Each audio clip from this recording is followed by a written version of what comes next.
Assalamualaikum warahmatullahi wabarakatuh. Hadirin saudaraku jamaah salat Jumat yang dimuliakan Allah Subhanahu wa taala. Pada Jumat kali ini kita masih berada di bulan yang sangat spesial, yaitu bulan Muharram. Kemarin di tanggal 10 ya kita melaksanakan puasa sunnah. Kemudian di tanggal 9 juga kita disunnahkan untuk berpuasa, ya, puasa Tasu'a, di mana barang siapa yang berpuasa di tanggal 10 bulan Muharram, maka dosa-dosanya akan diampuni oleh Allah Subhanahu wa taala 1 tahun yang lalu.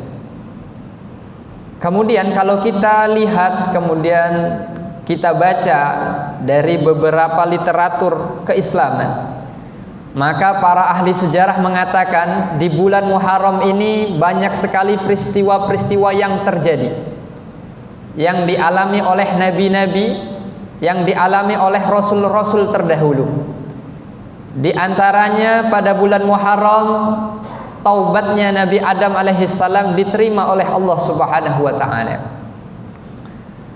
Ya, dikisahkan Nabi Adam alaihissalam bertinggal atau tinggal di surga. Kemudian Allah Subhanahu wa taala memerintahkan agar memakan apa saja, menikmati semua fasilitas yang ada di dalam surga dengan istrinya tercinta Siti Hawa. Akan tetapi karena bisikan iblis laknatullah, maka Nabi Adam alaihissalam pun terjerumus dan akhirnya memakan salah satu buah yang sangat terlarang, yaitu buah khuldi.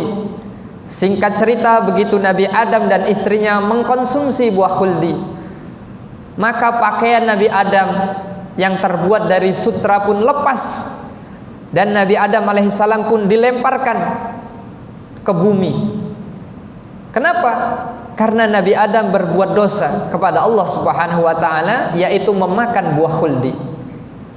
Padahal Allah Subhanahu wa taala berfirman, "Wala taqraba hadhihi syajarata fatakuna minadh dhalimin."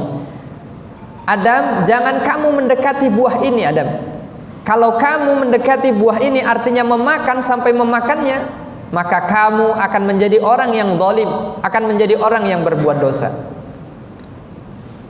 Maka atas izin Allah Subhanahu wa taala, ya, Nabi Adam berbuat dosa, kemudian Nabi Adam pun bertaubat berpuluh-puluh tahun, ya, terpisah dengan istrinya Siti Hawa. Akan tetapi Nabi Adam alaihissalam adalah hamba Allah yang senantiasa merasakan bahwasannya mengakui dirinya berdosa.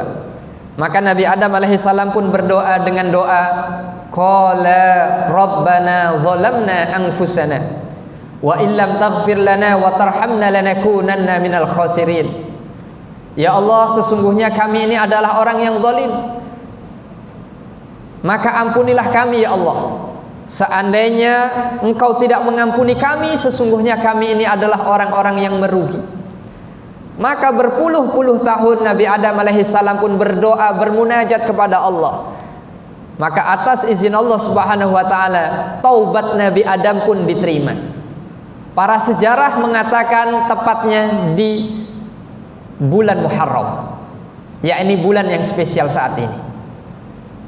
Pelajaran atau ibrah yang bisa kita petik dari kisah ini yaitu sebesar apapun dosa kita kepada Allah, ya, seluas apapun khilaf kita, maksiat kita kepada Allah, kita bermaksiat, taubat maksiat lagi, taubat maksiat lagi, taubat maksiat lagi, maka jangan pernah berputus asa dari rahmat Allah. Wala tai'asu mir rauhillah, dan janganlah kalian berputus asa dari rahmat Allah. Kalau kita lihat ada Sayyidina Umar bin Khattab. Beliau ini sahabat Nabi yang sebelum masuk Islam beliau orang yang paling pertama kali memusuhi Islam, yang paling pertama kali ingin menghancurkan Islam, dan orang terdepan yang ingin membunuh Nabi. Tapi begitu Sayyidina Umar bin Khattab masuk ke dalam Islam, mengucapkan 2 kalimat syahadat, asyhadu an la ilaha illallah wa asyhadu anna Muhammadar Rasulullah, Maka sampai beliau wafat, bahkan sebelum wafatnya beliau menjadi orang yang pertama kali membela Islam, yang pertama kali melindungi Nabi. Bahkan di saat Nabi ingin hijrah ke kota Madinah, Sayyidina Umar bin Khattab mengatakan, wahai kafir Quraisy, siapa di antara kalian yang ingin kepalanya berpisah dari badannya, silahkan besok cegat Umar yang akan hijrah ke kota Madinah besok pagi. Yakni keheroikan daripada Umar bin Khattab, totalitas Umar bin Khattab membela daripada agama Islam. Akhirnya beliau wafat pun dimakamkan yakni di Raudhah Madinah Al-Munawwarah, berdampingan dengan Nabi kita tercinta Muhammad sallallahu alaihi wasallam. Jangan pernah berputus asa. Dan yang kedua, di dalam bulan Muharram ada kisah Nabi Nuh alaihi salam. Ya, ini bahtera Nabi Nuh alaihi salam, perahu Nabi Nuh alaihi salam mendarat di Gunung Zuhdi, selamat dari banjir bandang yang begitu dahsyat sekali, yaitu di bulan Muharram. Pada saat itu Nabi Nuh alaihi salam berdakwah kepada kaumnya, akan tetapi kaumnya yang sangat kurang ajar sekali. Kurang lebih 900 tahun Nabi Nuh berdakwah, hanya ada 90 orang saja yang menjadi pengikutnya, yang beriman kepada Allah Subhanahu wa ta'ala. Maka singkat cerita, Allah pun memberikan wahyu isyarat kepada Nabi Nuh, Nuh, buatlah kapal Nuh, tanam pohon-pohonnya terlebih dahulu. Maka singkat cerita, begitu pohon ditanam, kemudian pohon pun membesar, dibikinlah bahtera kapal Nabi Nuh alaihissalam. Maka Nabi Nuh pun mengajak kepada kaumnya, wahai kaumku, sebentar lagi banjir bandang akan datang. Tidak ada satu makhluk pun yang akan selamat dari azab Allah ini.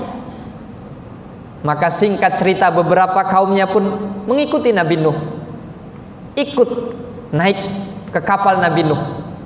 Tapi ada beberapa kaumnya, bahkan anaknya Nabi Nuh, Kan'an. Nabi Nuh menyapa, ya bunayyarkam ma'ana, wahai Kan'an, ayo Kan'an, naik kapal Kan'an.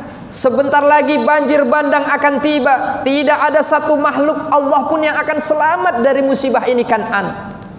Maka Kan'an dengan congkaknya menunggang kudanya ke atas gunung, ke atas bukit, dan Kan'an pun akhirnya meninggal berkumpul dengan orang-orang kafir. Ibrah yang bisa kita petik dari kisah Nabi Nuh, kita sebagai orang tua, hadirin jamaah yang dimuliakan Allah Subhanahu wa ta'ala, kita diamanahi istri, kita diamanahi anak, maka mari kita didik anak-anak kita dengan pendidikan Al-Quran, dengan pendidikan akhlak yang mulia. Bahkan kalau kita buka di dalam kitab Tanbihul Ghafilin yang ditulis oleh Syekh Abu Laits As-Samarqandi, beliau mengatakan ada kewajiban orang tua yang wajib ditunaikan kepada anaknya, setidaknya itu ada 3. Yang pertama, ayyuhsina ismahu idza wulida, memberikan nama terbaik di saat anak dilahirkan. Jadi kalau kita orang Islam, maka mari kita berbangga menggunakan nama Muhammad, Khadijah, Maryam, Aisyah, Bilal, Umar, Abdullah, dan lain sebagainya. Kenapa? Karena nama adalah doa. Dan yang kedua, kewajiban orang tua yang harus ditunaikan di dalam kitab Tanbihul Ghafilin tadi adalah wa yu'allimahul kitaba idza aqala, memberikan edukasi seputar Al-Quran di saat anak sudah akil balik. Jadi kewajiban kita tidak hanya memberikan nafkah materi saja, masalah finansial saja, tidak. Akan tetapi kewajiban yang sangat penting adalah memberikan edukasi seputar Quran. Ustadz, saya kan bukan santri Ustadz, saya kan tidak pernah nyantri Ustadz, saya orang awam, saya sekolah di umum, bahkan saya sekolah sempat di sekolah yang bukan Islami. Kalau memang begitu kenyataannya, maka mari titipkan anak-anak kita di pondok-pondok pesantren.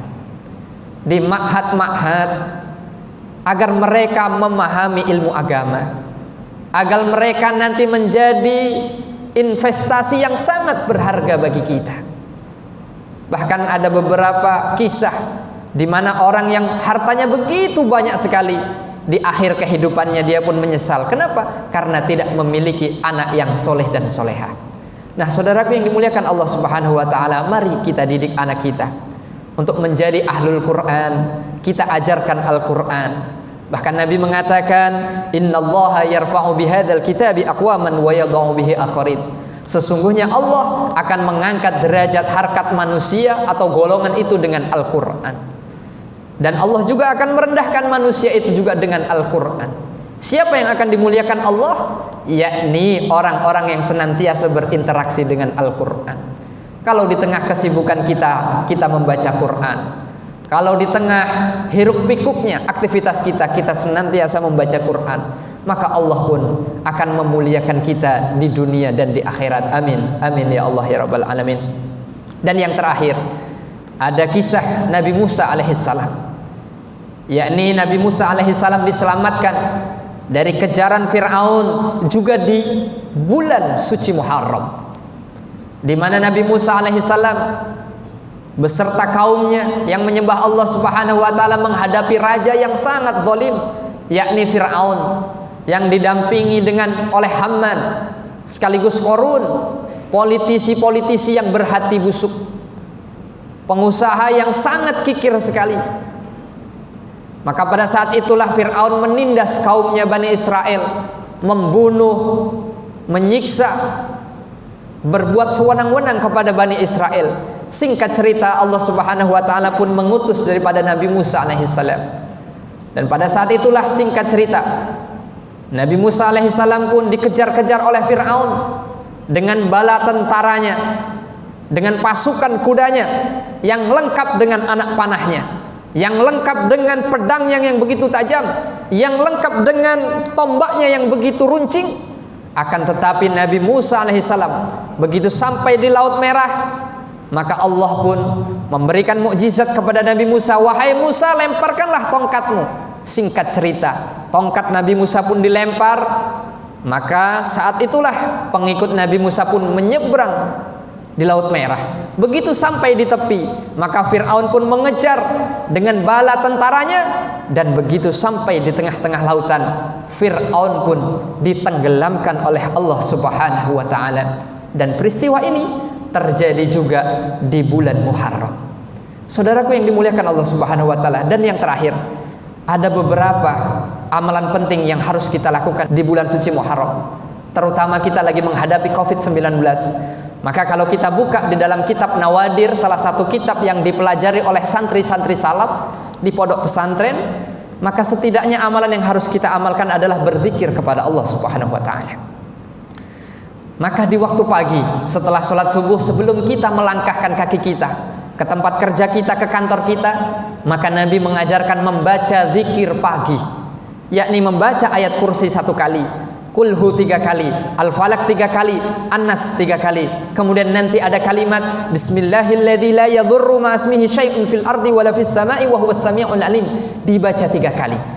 Nabi mengatakan, barang siapa dari umatku yang membaca Bismillahilladzi la yadurru ma'asmihi syai'un fil ardi wala fis sama'i wa huwas sami'ul alim 3 kali di waktu pagi dan 3 kali di waktu sore, maka tidak ada satu makhluk pun yang bisa memberikan keburukan madharat kepada dia. Atau kalau kita tidak hafal, kita bisa membeli kitabnya. Namanya kitab Hisnul Muslim atau kitab Al-Ma'thurat. Ini sangat penting sekali. Kenapa? Karena dengan membaca zikir pagi, Allah akan memberikan proteksi kepada kita. Allah akan memberikan baju besi kepada kita, dan Allah akan melindungi kita dari berbagai macam keburukan makhluknya, virus, kejahatan orang lain, penipuan, pencopetan, penjamretan, kecelakaan dan lain sebagainya. Dengan apa? Wasilah zikir pagi dan petang. Dan yang kedua, amalan yang harus kita lakukan di bulan Muharram adalah menyantuni anak yatim. Ya, kata Nabi, aku dan para penyantun anak yatim nanti di surga seperti ini.